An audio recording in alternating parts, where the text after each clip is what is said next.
Nous sommes enclins à accepter ce que nous ressentons, à être affectés par les divisions qui existent ici ou là. Nous sommes presque désespérés par ce que nous voyons.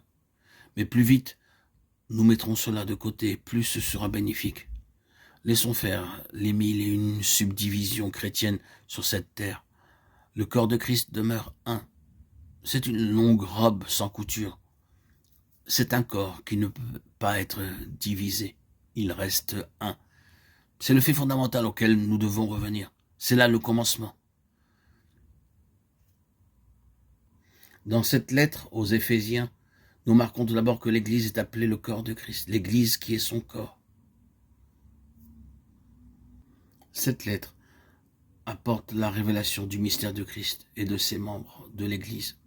Le seul corps déclare solennellement le fait de la nature corporative du corps. Elle n'argumente pas ce sujet, ne le discute pas, mais le considère comme établi. C'est une chose irréfutable. Naturellement, il y a des degrés dans la jouissance de ce fait. Il y a des degrés par rapport aux fruits qui se manifestent.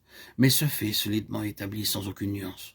Notre part consiste donc à entrer dans ce fait établi, dans sa signification, car si nous ne sommes pas encore entrés dans cette pleine signification, cela ne veut pas dire pour autant que cela n'existe pas.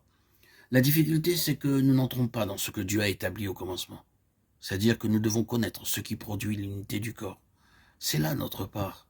L'unité existe, et notre part, c'est de la saisir et non pas de la faire. Nous verrons cela un peu plus dans d'autres audios. Mais pour l'instant, pour le moment, notons que la lettre aux Éphésiens est toujours vivante. Elle est toujours adaptée. Elle est encore vraie aujourd'hui.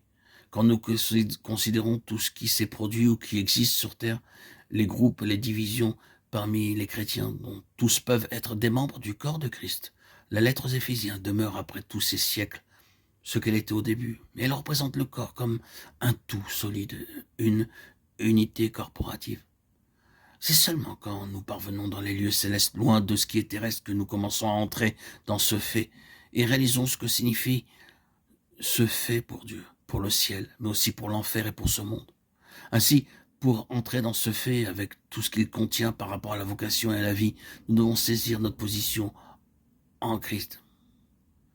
La position céleste est nécessaire pour saisir l'unité. Nous devons donc saisir cette position en Christ, dans les cieux, et voir exactement là où nous sommes placés spirituellement. Ce n'est que quand nous reconnaissons cela et quand nous entrons dans notre position céleste en Christ que nous voyons, apprécions et parvenons dans la signification de la réalité céleste de l'Église qui est son corps. Nous ne pouvons pas voir l'Église en étant dans le domaine terrestre. Nous pouvons seulement la voir lorsque nous nous trouvons dans les lieux célestes.